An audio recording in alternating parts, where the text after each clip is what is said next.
नमस्कार दोस्तों। आज इस वीडियो के अंतर्गत सारणिकों के कुछ गुणधर्म हैं, उनका अध्ययन करेंगे। तो देखते हैं पहला गुणधर्म। दोस्तों, ये जो प्रॉपर्टी हैं, इनके आधार पर जो प्रश्न आएगा वो 4 नंबर का प्रश्न आएगा।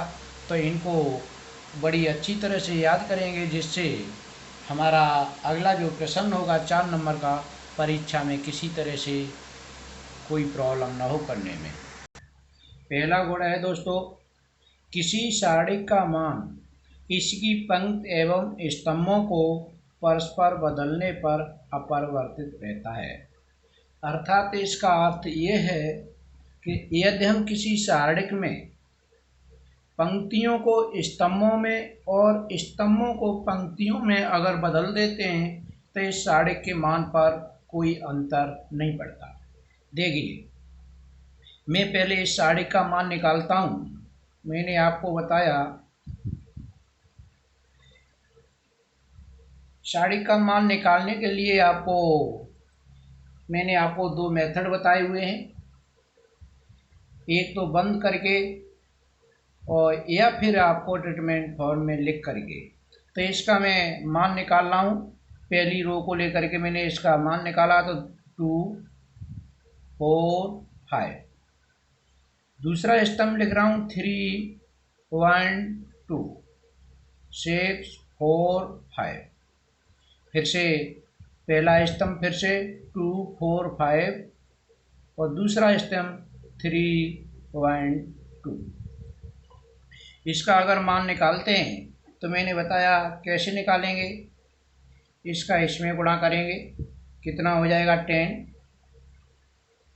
इसका इसके अंदर गुणा करेंगे, कितना हो जाएगा 3 चौक 12, 12 पंजे 60। और इसका इसमें गुणा कर देंगे, कितना हो जाएगा 6 चौक 24, 24 दूनी 48। ये माइनस इसका इसमें गुणा करेंगे, 3 चौक 12, 12 पंजे 60। और इसका इसमें गुणा करेंगे 2 चौक 8 और 8 दूनी 16। और इसका इसमें गुणा करेंगे 6 पंजे 30। कितना हो रहा है? इसको आगे बढ़ा रहे हैं तो कितना हुआ 60 और 10 70, 70 और 48 कितना हुआ 118। माइनस ये कितना हो रहा है 60 और 30 90, 90 और 16 कितना होगा 106।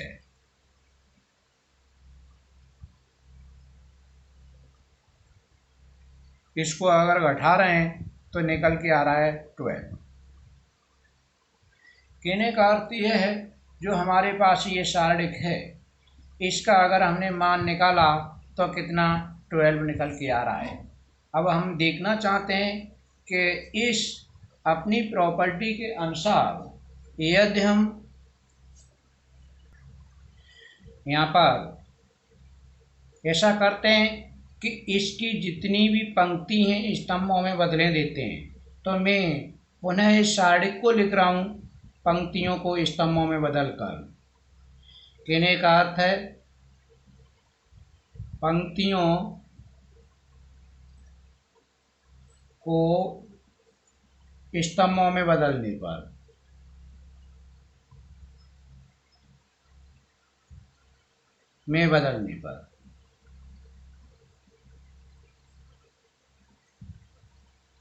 मैंने पंक्तियों को स्तंभों में बदला। तो पहली पंक्ति को मैंने पहला स्तंभ बनाया 2, 3, 6। दूसरी पंक्ति है उसे मैंने दूसरा स्तंभ बनाया।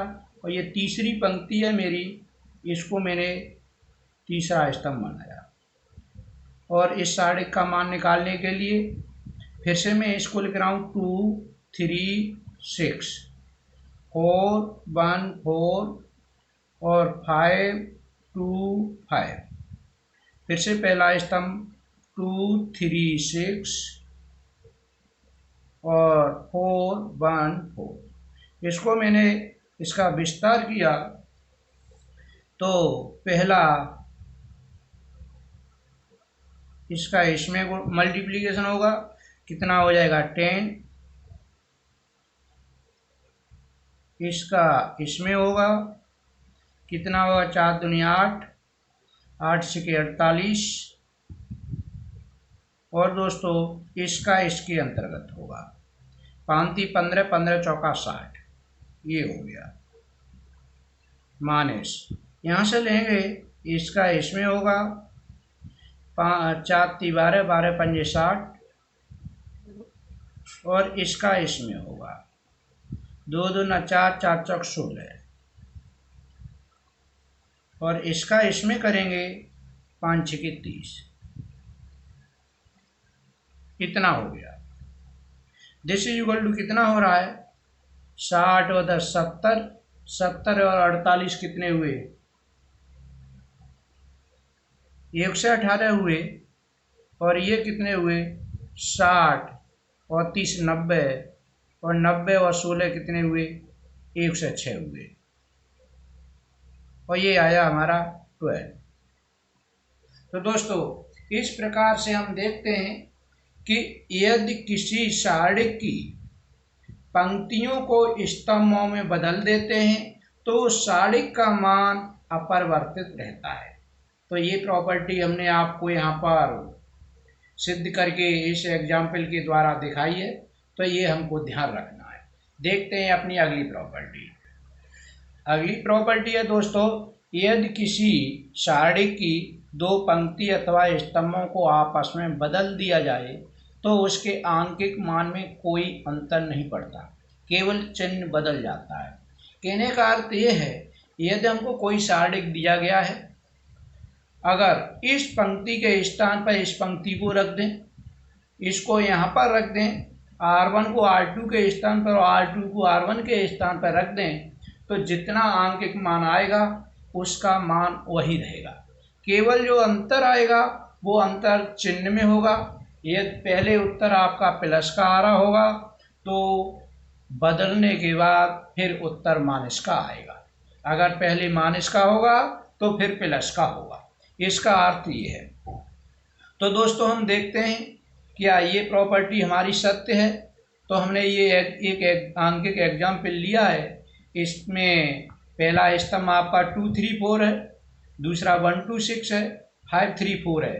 पहले इसका मान देख रहे हैं, फिर हम ऐसा करेंगे कि इस पंक्ति को आपस में बदल देंगे, उसके बाद फिर मान देखेंगे कितना आता है, क्या कोई अंतर आता है कि नहीं। तो यहाँ पर देखा हमने 2 3 4 पहला स्तंभ, ये दूसरा स्तंभ, ये तीसरा स्तंभ।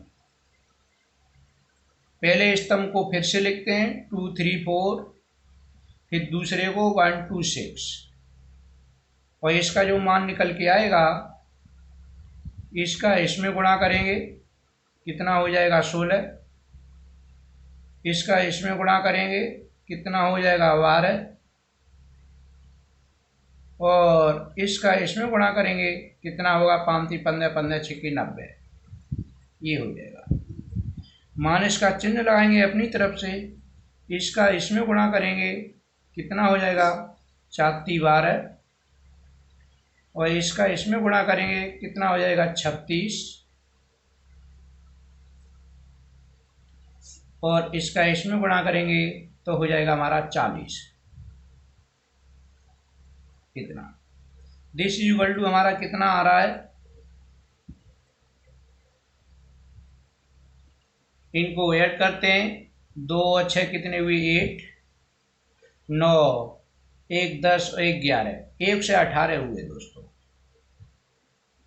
और माइनस यहाँ पर कितना हो रहा है, 6 और 2 कितने हुए 8, 4 और 3 7, और 1 कितने हुए 9। अगर घटा रहे हैं, 8 में से 8 गया कितना 0, और यहाँ पे बच रहा है हमारा 20। इस समय हमने देखा इस सारणी का मान कितना 20 निकल के आ रहा है।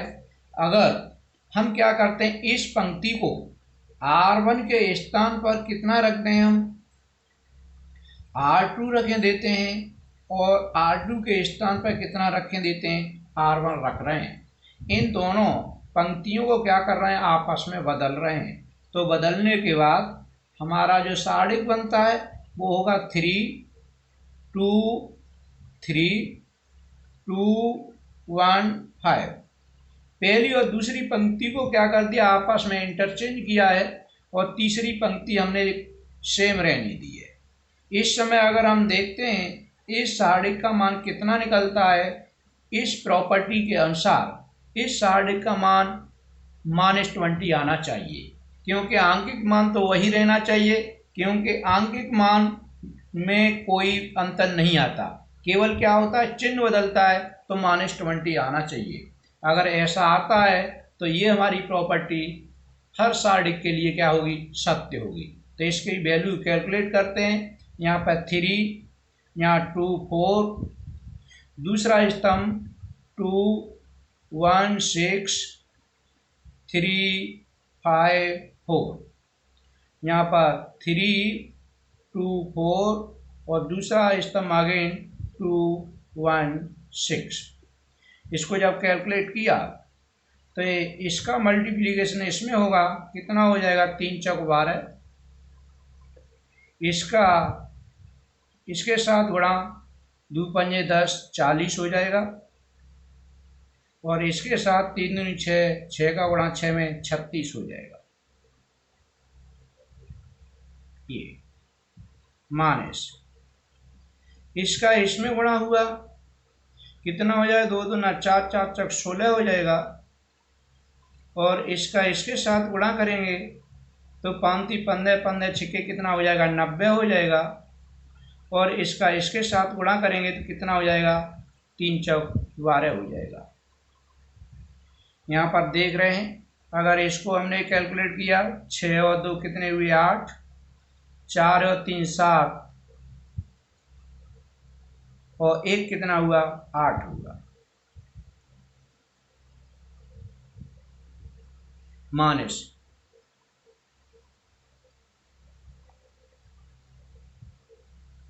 यहाँ 12 है दोस्तों, यहाँ पर 2 और 6 कितने हुए, 8, 9 1 10, 10 और कितने हुए, 11।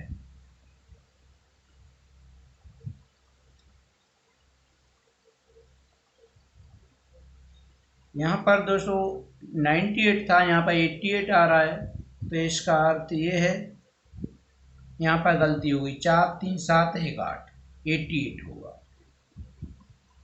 तो कितना होगा, यहाँ 30 होगा।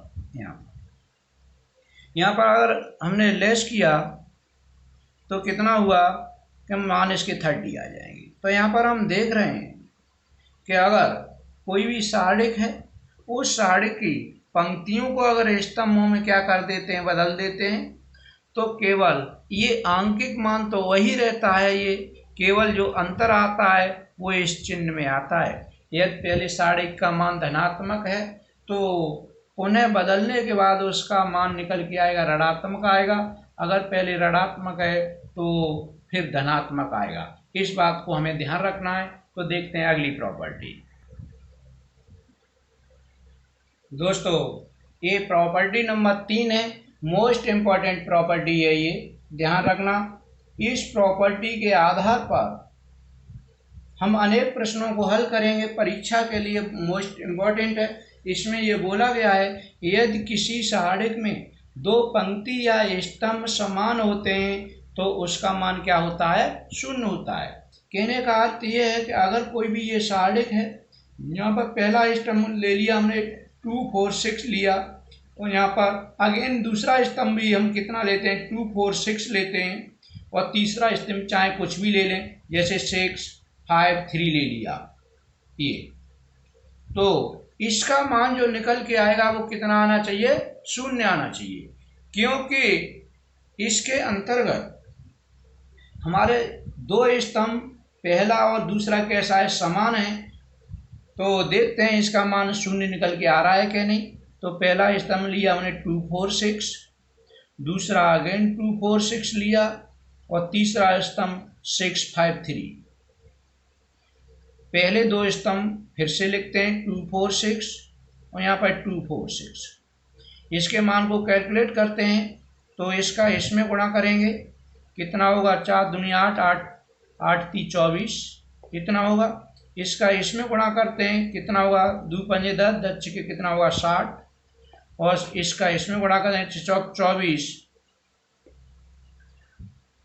और 24 में 6 का गुणा करेंगे,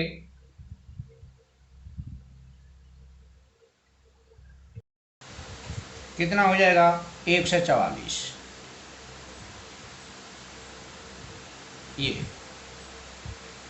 और यहाँ पर माइनस, अब इसका इसमें गुणा करते हैं, कितना हो रहा है, 2 चौक 8, 8 × 3 = 24 और इसका इसमें गुणा करेंगे, 2 × 5 = 10, 10 × 6 = 60 और इसका इसमें गुणा करेंगे, 6 चौक 24, 24 × 6 = 144। तो देख रहे हैं यहाँ पर कितना हो जाएगा, 4 और 4 कितना, 8, 4 × 6 = 10, 10 और 2 = 12, 3 से 28, 4 4 8, 6 और 4 10, 10 2 12, 1 और 1 2, 2 से 28 हो जाएगा दोस्तों। और इसको जोड़ेंगे तो इसमें भी यही एलिमेंट है, तो यहाँ पर भी 2 2 8 हो जाएगा और इसका मान क्या आ जाएगा, 0 आ जाएगा। तो इस तरह से हम देखते हैं कि यदि किसी भी सारणिक के दो स्तंभों को क्या कर दिया, आपस में बदल दिया है, तो उसका मान कितना रहता है, हमेशा 0। दो स्तंभ समान हो तो उसका मान कितना रहता है, 0 होता है। अब देखते ये अगर किसी सारणिक में अगर दो पंक्ति समान होती हैं तो क्या उसका मान भी 0 होता है। तो पहली पंक्ति हमारी 2 2 6 है और दूसरी पंक्ति भी हम कितना ले लें, 2 2 6 लेते हैं और तीसरी पंक्ति हम लेते हैं 6 6 3। ये सारणिक के अंतर्गत हम देख रहे हैं, ये इसमें हमारा कितना, ये C1 बराबर कितना था, C2 था, अर्थात पहला स्तंभ दूसरे स्तंभ के बराबर था। इसमें पहली पंक्ति दूसरी पंक्ति कैसी बराबर है, तो R1 बराबर कितनी है, R2 है। तो देखना ये है क्या इस सारणिक का मान भी 0 निकल के आता है। तो यहाँ पर इसकी वैल्यू कैलकुलेट करते हैं। तो पहला स्तंभ 2 2 6, दूसरा स्तंभ 2 2 6, तीसरा स्तंभ 6 6 3। अगेन पहला स्तंभ 2 2 6, दूसरा स्तंभ 2 2 6 और दिस इज इक्वल टू हमारा कितना होगा, इसका इसमें गुणा किए यहाँ 12 हो जाएगा, इसका इसमें गुणा किए 72 हो जाएगा और इसका इसमें गुणा किए यहाँ भी 72 हो जाएगा। माइनस इसका इसमें गुणा करेंगे 12 हो जाएगा, इसका इसमें गुणा करेंगे 72 हो जाएगा और इसका इसमें गुणा करेंगे तो ये भी कितना हो जाएगा, 72 हो जाएगा। तो this is equal to again कितना आ रहा है, 0, क्योंकि दोनों कोष्ठक सेम है। तो इस प्रकार से हमें याद रखना है कि यदि किसी सारणिक में दो पंक्ति या दो स्तंभ कैसे हैं, समान है, तो उस सारणिक का मान हमेशा क्या होगा, 0 होगा। देखते हैं अपनी अगली प्रॉपर्टी नंबर 4। दोस्तों प्रॉपर्टी नंबर 4 है, इसमें ये बताया गया है यदि किसी सारणिक के किसी स्तंभ या पंक्ति में किसी अचर से गुणा कर दें तो उस सारणिक का मान उतने ही गुना हो जाता है।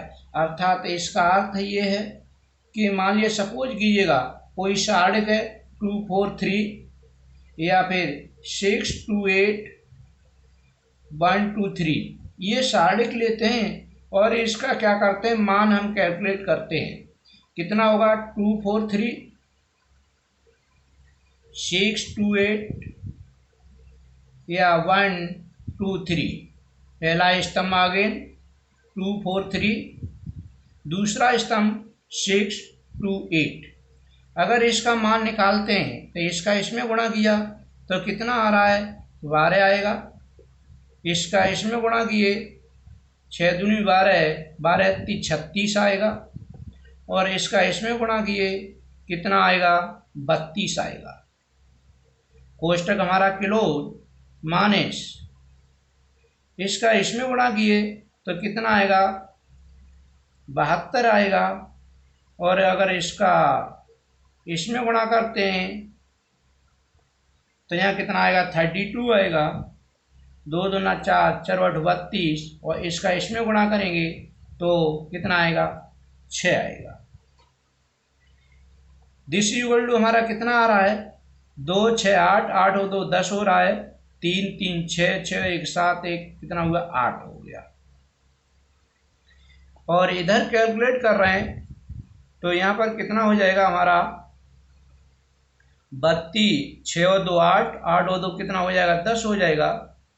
और 7 और 3 10, 1 11, इतना हो जाएगा। इसका अर्थ ये है कि यहाँ पे जो निकल के आ रहा है हमारा कितना, -30 आ रहा है। अब दोस्तों करते क्या है, R1 को हम रिप्लेस किए देते हैं 2R1। कहने का अर्थ ये है, इस साढ़े की पहली पंक्ति में हम 2 का गुणा कर रहे हैं, तो वो 2 का गुणा कर दिया, यहाँ 4 हो गया, यहाँ कितने हुए, 12 हो गए, यहाँ कितना हो गया, 2 हो गया। और दूसरी पंक्ति को हम क्या रख रहे हैं, सेम रखा। और तीसरी पंक्ति को भी हमने क्या रखा, सेम रखा। इस प्रॉपर्टी के अनुसार अब जो साढ़े का मान आना चाहिए वो कितना आना चाहिए, हमारा इसका 2 गुना आना चाहिए, क्योंकि हमने इसमें 2 का गुना किया है। तो -60 आना चाहिए। देखते हैं -60 आ रहा है कि नहीं। तो इसका मान कैलकुलेट करते हैं। तो पहला स्तंभ रखा हमने 4 4 3, यहाँ पर 12, 2 कितना 8, यहाँ कितना 2 2 3, पहला स्तंभ अगेन 4 4 कितना 3, और दूसरा स्तंभ 12 2 कितना 8। दिस इज इक्वल टू कितना हुआ, अगर इसका इसमें गुणा किया 4 दूनी 8 और 8 3 कितने हुए, 24 हो गए। इसका इसमें गुणा किया तो कितने हुए, 12 दूनी 24, 24 3 72। और इसका इसमें गुणा करेंगे 2 चौक 8, 8 8 64 हुई। कोष्टक क्लोज माइनस इसका इसमें गुणा किया तो कितने हो जाएंगे, 3 चौक 12, 12 12 कितना होंगे, 144। और इसका इसमें गुणा किए तो कितना हो जाएगा, 4 दूनी 8, 8 8 64। और इसका इसमें गुणा किए तो कितना हो जाएगा, 2 दूना 4, 4 3 12 हो जाएगा। इतना यहाँ देख रहे हैं, यहाँ +64 ये -64 ये कैंसिल हो जाएंगे। जहाँ पर कितने 2 और 4 कितने हुए, 6 हो गए। 7 और 2 कितने हुए, 9 हो गए। यहाँ कितना हो रहा है, 4 और 2 कितने हुए, 6 हो गए। 14 और 1 कितने हुए, 15 हो गए। 6 में 6 गए, कितने बचे दोस्तों, 0 बचे। और 15 में 6 गए, कितने बचेंगे, 15 में 9 जाएंगे, कितने बचेंगे, 6 बचेंगे। इस तरह से हमने यहाँ देखा, इस साढ़े का अगर मान निकाला तो इसका 2 गुना निकला। अर्थात इसका अर्थ है कि यदि किसी साढ़े की एक पंक्ति में 2 का गुणा कर दें तो 2 का गुणा करने के बाद उस साढ़े का मान दूना हो जाता है। अगर 3 का गुणा करेंगे तो 3 गुना हो जाएगा। इस तरह से अगर किसी भी साढ़े की किसी भी पंक्ति या स्तंभ में किसी भी चर से गुणा करते हैं तो उस साढ़े का मान उस जो जिस चर से गुणा किया है उतने ही गुना हो जाता है। तो देखते हैं दोस्तों अगली प्रॉपर्टी। देखिए दोस्तों, इसमें बताया गया है 5वीं प्रॉपर्टी है। इसके अंतर्गत किसी सारणी की पंक्ति या स्तंभ 2 पदों का योगफल हो तो वह सारणी उतने ही सारणिकों में टूट जाता है। इसका अर्थ यह है कि मान लिया कोई भी सारणिक है 2 3 1 1 6 8 2 1 4, ये कोई सारणिक है। अगर हम करते हैं कि पहली पंक्ति में अगर हम कुछ जोड़ दें, जैसे +1 कर दिया यहाँ और +2 कर दिया और +6 कर दिया, तो ये जो सारणिक है ये सारणिक दो भागों में क्या हो जाएगा, टूट जाएगा। कितना होगा, इस साड़िक का मान पहले 2 3 1 1 6 8 2 1 4 प्लस 1 3 1 2 6 8 6 1 4। ये इसके दो साड़िक बनेंगे। यहाँ पर आपको ध्यान देना है कि जो पहला साड़िक लिखा है, तो पहला साड़िक लिखते समय हर स्तंभ का मैंने पहला पहला अवयव लिया है, अर्थात ये वाले। जब दूसरा साड़िक लिखा है तो दूसरे साड़िक में पहली पंक्ति है, उसमें से मैंने दूसरा अवयव लिया है, ये वाले अवयव लिए गए हैं। इस तरह से ये साड़िक क्या होता है, दो भागों में टूट जाता है। ये आपकी पांचवी प्रॉपर्टी है। और अगली लास्ट प्रॉपर्टी है, उसको देखते हैं, प्रॉपर्टी नंबर। दोस्तों ये प्रॉपर्टी है, यदि किसी साड़िक के किसी स्तंभ या पंक्ति में किसी दूसरे स्तंभ या पंक्ति के समान गुणजों को जोड़ दिया जाए तो साड़िक का मान नहीं बदलता। इसका अर्थ यह है कि अगर कोई भी स्तंभ है या कोई भी पंक्ति है, अगर उसमें कोई दूसरा स्तंभ या दूसरी पंक्ति के समान गुणजों, अर्थात किसी एक ही संख्या से गुणा करके क्या कर दिया जाए, उसके साथ जोड़ दिया जाए, तो उसके मान में कोई भी बदलाव नहीं आता। देखते हैं आगे इसे प्रूव करके। देखिए दोस्तों, यहाँ पर मैंने एक साड़िक ले रहा हूं मैं, 2 3 4 1 2 3 6 5 2, ये मैंने एक साड़िक लिया ये। और इस साड़िक का मैंने यहाँ पर मान कैलकुलेट किया तो कितना निकल के आ रहा है, 2 3 4 1 2 3 और यहाँ पर 6 5 2, यहाँ पर 2 3 4, दूसरा 1 2 3, दूसरा स्तंभ मिल गया। इसका मान निकाला हमने, कितना हुआ, 2 दूना 4, 4 दूनी कितना 8, इसका गुणा करेंगे 20 और इसका 36 18 18 3 54, इतना। इसका गुणा किया हमने, कितना हुआ, 3 दूनी 6, माइनस लगा करके 6। इसका गुणा किया तो कितना हुआ, 30, और इसका गुणा किया कितना हो जाएगा, 4 दूनी 8 6 48, ये होगा। इनको जोड़ा, 4 8 कितने हुए, 12 हुए, 5 2 7 1 कितना 8 हुआ, 82 हुआ। और इधर कितना हो रहा है, 8 और 6 कितने हुए, 14, हासिल 4 3 7 1 8 हुए। यहाँ पर कितना निकल के आ रहा है, -2 आ रहा है। अब हम क्या करते हैं, अब कर रहे हैं हम R1 में हम कोई भी R1 में किसी दूसरी पंक्ति में हम किसी का गुणा करके क्या करते हैं, इसमें जोड़े दे रहे हैं। R1 में हम ऐसा करते हैं, 3 का गुणा कर रहे हैं R2 में, और हम R1 के साथ क्या करते हैं, हम जोड़े दे रहे हैं। ये अगर हमने ऐसा किया तो कितना आ रहा है, 3 का गुणा R2 में किया है, 3 त्रिका 9 और 9 2 कितने हुए, 11 हुए। यहाँ 3 दूनी 6, 6 और 1 कितने हुए, 7 हुए। 3 पंजे 15, 15 और 6 कितने हुए, 21।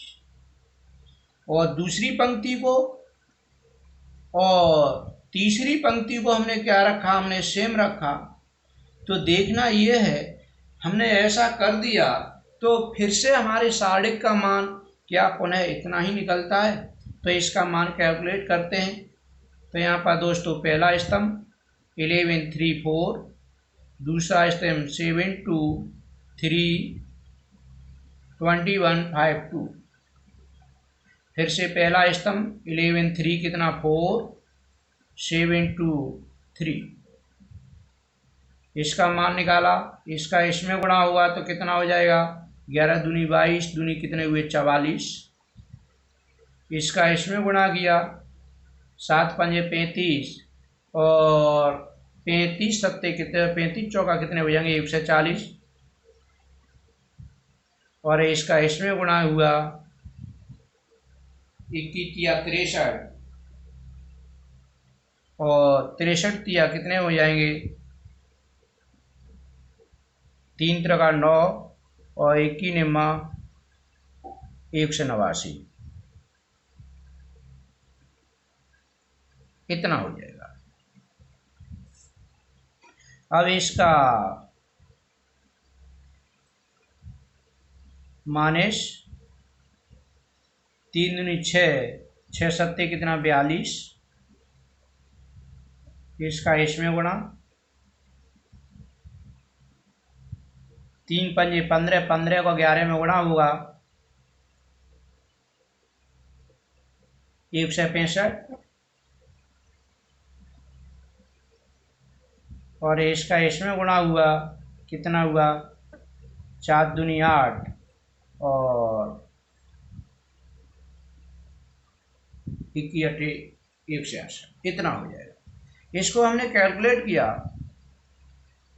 9 9 4 कितना हुआ 13, हाथ से लगा 1 8 4 12 12 और 4 कितने हो जाएंगे 16 16 1 कितना 17 1 1 2 1 कितना हो जाएगा 3 माइनस इसको जोड़ा 8 5 13 13 और 2 कितने हुए 15 और 6 और 6 कितने हो जाएंगे 12 12 और 4 16 1 कितने हो जाएंगे 17, इतना। यहाँ 1 1 2 1 कितना हो जाएगा 3। तो यहाँ पर देख रहे हैं यहाँ पर भी कितना आ रहा है -2 आ रहा है। तो देखा जो पहले आंसर था वही ये पुनः आंसर निकल के आ रहा है। तो किसी भी स्तंभ या पंक्ति में किसी दूसरे स्तंभ या पंक्ति के सगुणों का अगर गुणा करके अगर उसके साथ क्या कर दिया जाता है जोड़ दिया जाता है तो उसके मान पे कोई अंतर नहीं आता। दोस्तों ये कुछ प्रॉपर्टी थी, ये प्रॉपर्टी भी हमारी क्या थी इम्पोर्टेंट थी।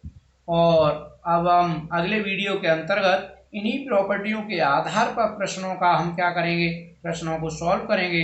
तो इन प्रॉपर्टियों का आप अच्छी तरह से अध्ययन करेंगे और अगले वीडियो में फिर मिलते हैं। नमस्कार।